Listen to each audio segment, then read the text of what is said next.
Residential fires can be so devastating to families. Even if there are no injuries or fatalities, you could lose everything. But too often, they are deadly, and many of those fires are preventable. Joining us now to discuss fire prevention and safety is Troy Hicks. He's the Fire Prevention Officer with the City of Lethbridge Fire Department. Troy, welcome back to Bridge City News. Thank you very much for having me again. Now, Troy, there have been a number of fires here in Lethbridge over the past year. What has been the number one cause of these blazes? Is maybe people not properly disposing of their cigarettes? Yeah, you know what, Hal? Every year we usually run into the same types of fires. This year, though, 2022, and even last year, 2021, we have definitely seen an increase in improper disposal of smoking materials. I don't know, maybe because of COVID, so many more people were home and different things like this, working from home. But yeah, we have definitely seen an increase in smoking material fires. So where are people actually disposing of their smokes? They're putting them in plant pots? Like, what are they doing with them? Absolutely. We have everything from planters, or we've had issues with plastic buckets that the person thought there was water in. We've even had issues with people using a proper ashtray, but it's an ashtray that's meant for indoors, not outdoors, and they'll have it on their back patio. We all know the winds here in southern Alberta, and they go outside, they have their cigarette, they put it out, but it's not really out. And once they go back inside, the wind picks up, blows those embers around, and whether it's a lawn chair or anything like that, it catches it on fire. Are there still incidents as well of people maybe smoking in bed, falling asleep with a cigarette in their hands? In my time here, I haven't seen that type of fire in years. It's always been just improperly disposed of when they're putting them out. Now, Troy, we also often see a lot of grass fires here in southwestern Alberta, especially when it's so dry. Are many of those fires caused by people maybe tossing their cigarette out the window? Absolutely, absolutely. We see it every day. I see it when I drive home, up down the coulees and stuff like that. I see it on the highway. I can't 100% say that every fire on the side of the highway is caused by that. We could have anything from sparks from maybe trucks with their brakes are locked on, or train tracks or something as well. But definitely a large percentage of them are from people throwing cigarettes out their window. So how can you educate people more as to some of the causes of the fires and what we can do to prevent those fires, such as not throwing your cigarette out the window? Absolutely. No, we will put out media releases. I actually put out a media release here in the city yesterday about planters, and just it's not meant to be.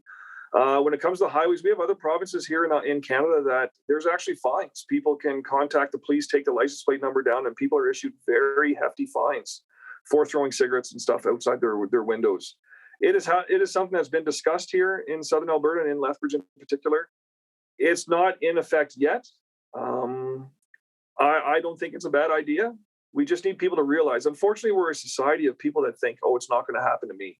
And, I used to be one of those people too, until I started in this profession. And now, I mean, it does happen, and it happens a lot, and we can educate as much as we can. But the whole goal is eventually to try to maybe not completely get rid of these types of fires, but at the very least, lower the numbers and just continue to educate more people.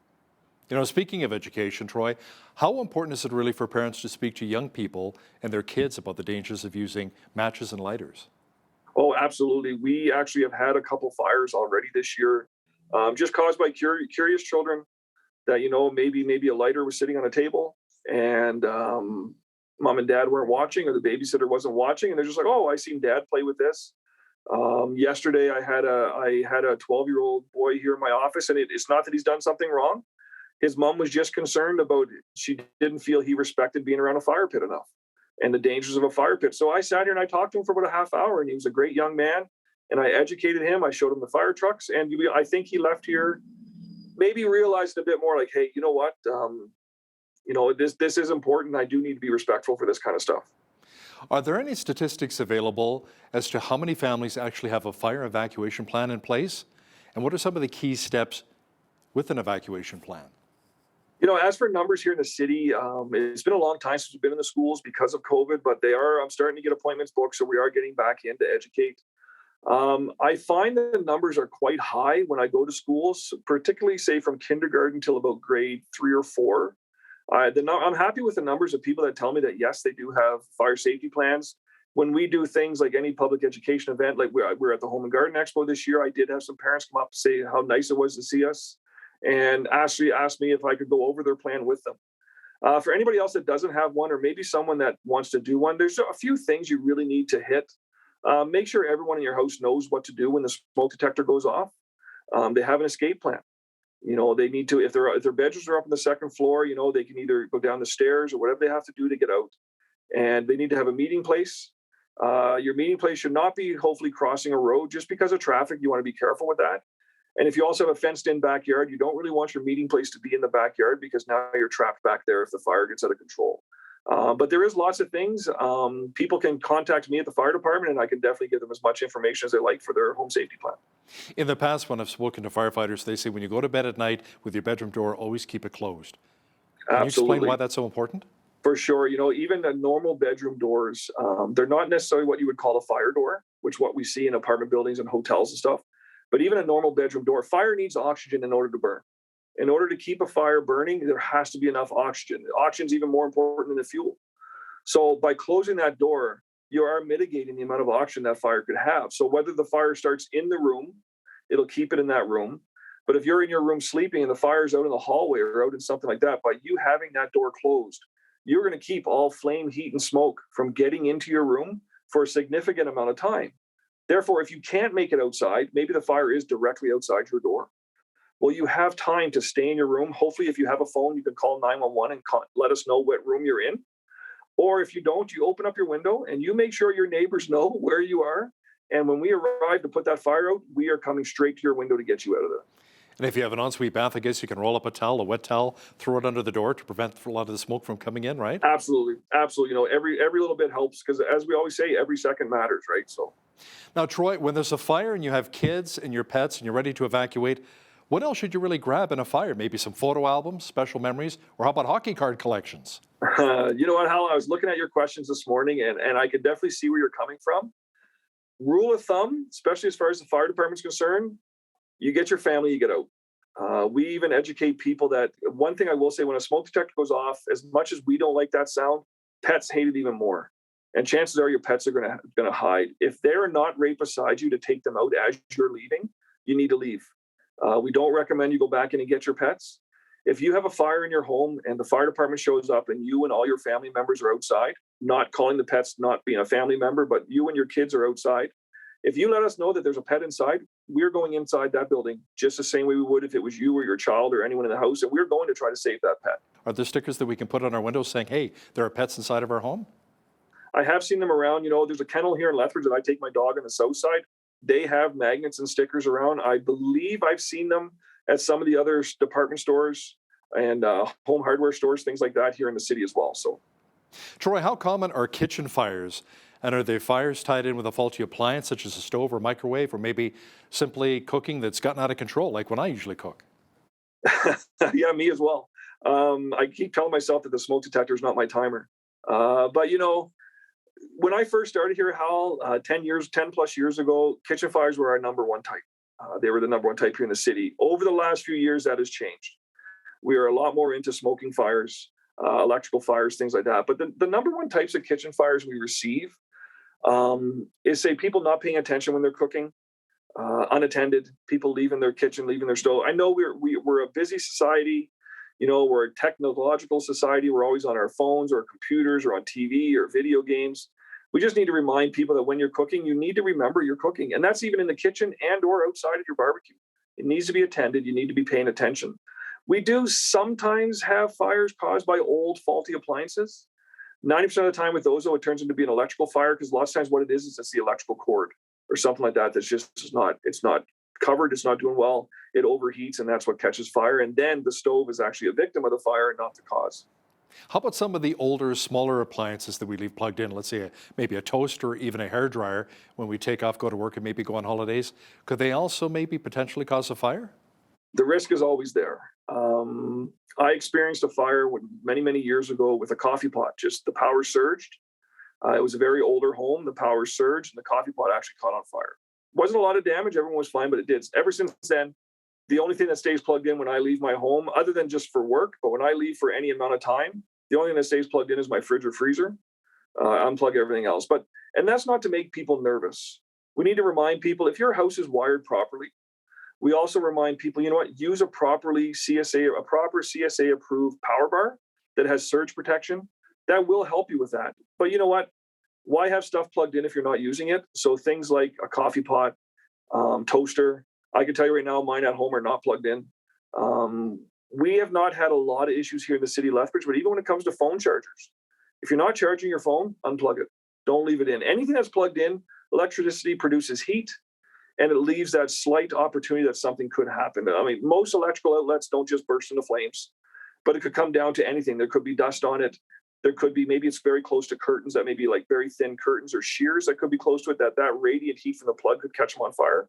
So I've always lived in the habit, and I have a 21-year-old son that I've taught him since he was very young as well. As far as I know, he still leaves everything unplugged as well. So, Troy, how much time do we typically have to evacuate a home before maybe flames or smoke overtake us? You know what? That is a great question. When I was looking at your list, I thought that was fantastic. With the amount of materials and stuff used now to make new furniture, it's not exaggerating when we say every second counts. Years ago, even if we say as much as 10 to 15 years ago, by the time something ignited in your home, it took a few minutes before the smoke to get thick enough to set off the detector. And once that went off, you still had 5-6 minutes to get out. Nowadays, with new furniture and the amount of products and petroleum products that are in furniture, the smoke is so toxic, you need to get out as fast as you can. To put a number on it, I would say when your smoke detector goes off, you need to be out of that house within 2 minutes. And that's just really trying to train people and remind people that, you know what, treat it as real. That smoke detector goes off, you get out and you make your way out the door. So, it's a good idea. Just make sure your exit doors are always clear. Don't have 50 pairs of shoes in front of your doors that's going to stop something. Don't try to search for different things like we spoke of earlier, photo albums and stuff like that. If you get out of that place properly and you close the door, you have your doors closed, there's a good chance that fire is not going to spread and not going to damage too much of your home. And I know it's heartless, and I've spoken to so many families that have had fires, and obviously they're in a horrible point of their day in their lives. And I just try to reiterate to them, say, you know what though, you're still here hugging your child, you're still alive. It's just stuff. It can be redone. And there's quite a few times actually that even after a structure fire, we can send some of our firefighters in. The homeowners have asked us to go in to look for passports or maybe an urn, right, and some of that. And 9 times out of 10, we do find it. We bring it out and give it to them. So the biggest thing that we just want people to realize is you need to get out. As soon as you hear that smoke detector, teach your kids, teach everybody in the home that it's real. You need to get out, and the importance of making sure they work. Smoke detectors have expiry dates. They're only good for 10 years. It seems like a lot of home builders these days are building more 2.5 story, even 3-story homes. Do you think we should maybe have a rope ladder available in some of those higher homes? I actually had a lady call me the other day and ask me that same question. And rope ladders are good. They are very good. And if you, the family member that you're going to put that rope ladder in, if you feel safe and trusting that they can use that ladder, then fantastic. I agree with that. That's okay. The biggest thing to remember with those rope ladders, though, is they are rated for a certain weight, and they're actually used once and they're no good anymore. So if you have one of those in, you can't train with it, you can't practice with it. It's just you have to be able to use it. So lots of times what I tell people is we don't want people breaking windows, jumping out of windows, things like that. If you're on your second floor or even your third floor and you hear your smoke detector go off, it's just like we were all told when we were kids, and I teach the young kids at school now, you touch the door with the back of your hand because hopefully you're sleeping with your door closed. If it's not too hot, you open it. If you open it and there's just smoke in front of you, take a t-shirt, something, cover your mouth, get down nice and low, crawl down the stairs, go down on your belly, on your butt, whatever you have to do, and you need to be able to get out. If you open that door and there's flames in front of you, like I said earlier, that's when you just close the door. If you have a towel or a sweater or something you can jam on the bottom, do that. Either call 911 or open your window and start yelling so people know where you are, and that's the first place we're going. Now, every spring and fall, when we have a time change, we're always reminded to check the batteries and our smoke detectors here. What about carbon monoxide detectors? Should we have one on every level of our home, Troy? You know what? It's definitely not. It's such case dependent on that. Like I have a carbon monoxide detector in my home, and I have it in my basement. I have it outside my furnace room, my laundry room, things like that. I always tell people that if they have something, like, you need to think of the different areas in your home where you could possibly get carbon monoxide. So, like if you're where you have your furnace room, where you have things like that, you can have it down there. If you have a natural gas fireplace or anything like that in your home, or even a wood burning fireplace, definitely a good idea to have one on that level. I also tell people that have an attached garage, it's a good idea to have a carbon monoxide detector just outside the door that goes into their attached garage. We all, like I said, we're all so busy. Sometimes we forget. We've had issues with people warming up their vehicles in their attached garage with the door closed. We've had people coming home from work 3 o'clock in the morning. They go into the garage, they shut the garage door, they go in and they forget to shut their car off. So it's so important to have those carbon monoxide detectors, absolutely. And it's the same thing with those batteries you need to change every year as well. Now, before we let you go here, let's talk a bit about fire extinguishers for a home. There are different types for, grease fires, for electrical fires. What's the best type of fire extinguisher that people can have in their house? People need to have an ABC extinguisher. Now, a Class A fire is just your ordinary combustibles, wood, paper, anything like that. A Class B is a fuel or flammable liquid fire, and a Class C is an electrical fire. There is a Class K extinguisher out there that is used for kitchen grease fires, but it's not a grease fire at home. It's a grease fire in a restaurant that works in conjunction with the suppression system that's already in the restaurant over the deep fryers. Even if you deep fry every day at home, you don't need it. What people need to remember is an ABC extinguisher will put out all those types of fires. What's in an ABC extinguisher is baking soda. So if someone doesn't have one, or even if they do, maybe have a couple boxes of baking soda around as well. And when you're cooking, have a lid beside you. It's not attended. If all of a sudden it comes and catches on fire, you can either grab the extinguisher or just cover it with the lid, shut the burner off and move it off the burner. But so important. And one last thing I'd like you to say about cooking, where a lot of times we have, if you ever do have a fire inside your oven or inside your microwave, don't panic. Just hit the power button. Don't open the door. If you open the door, that rush of oxygen is going to make that fire get even bigger. If you leave the door closed and just hit the power button, there's not enough oxygen there to support the combustion, and that fire will go out in seconds. You're going to have to give your oven or your microwave a good clean, but at least your house is still standing and nothing is spread. Troy Hicks, Fire Prevention Officer with the City of Lethbridge Fire Department. Thanks so much for your time today. Thanks again for having me, Hal. I really appreciate it.